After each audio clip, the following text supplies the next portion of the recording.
هیچ بنەمایەکی دەستوری و یاسایی نییە، ینی پاڵپشتی بکە بۆ ئەوەی خولی پێنجەمی پەرلەمانی کوردستان دوای 6/11 بەردەوام بێ. تەنها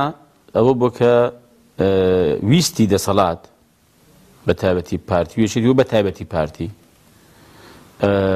لەسەر ئەوە بووە کە هەڵبژاردن لە کاتی خوددا نەکرێت، چونکە بە بەرژەوەندی خۆی نەبینیوە.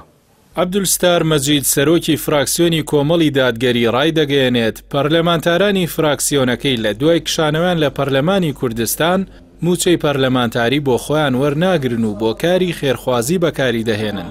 دەشڵێت بەر لەوەی ماوەی پەرلەمان بەسەر بچێت ئەوان وەک فراکسیۆنی کۆمەڵ نزیکەی نیوەی موچەکانیان بۆ حزبەکەیان گەڕاندووەتەوە کە بۆ کەسانێکی هەژار خەرج کراوەتەوە و لەو بەشەی دیکەش یارمەتی هەژاران و نەخۆش و خاوەن پرۆژەکانیان داوە.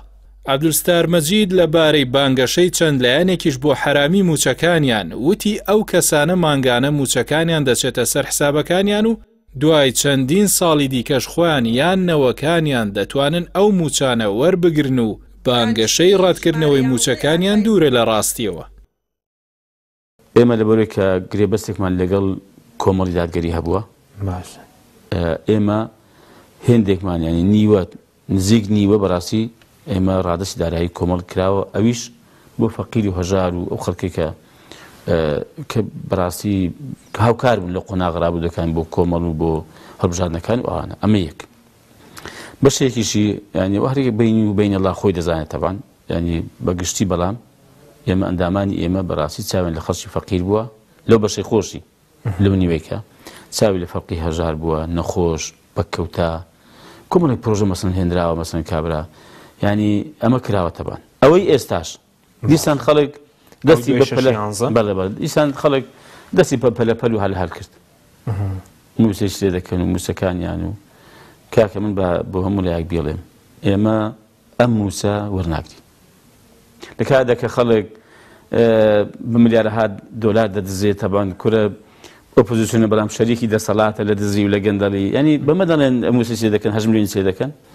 ینی وەکو کوردادە ئیمامی ڕەبانی باسی بکا بڵێ من موسە وەرناگرم ڕاست نییە. سەر حسابەکەی ئەم ساڵ ژوەری داخستن و شت دەڵێن شتیوان نییە، ئەم ساڵ ژوەری نەگرێ، ساڵێکی ژوەری نەگرێت، 10 ساڵ کە ژوەری نەگرێت نەوەکانی داوای دەکەن لەسەر حسابەکە هەیە بەڵێ دەمێنەوەی باپیرمان بۆ ئەو موسانەمان دێ باش کاکە شتیوان نییە، ینی بۆ خۆ دەکەن لە ساوی خەڵکی ینی چاواشەکاری دەکەن.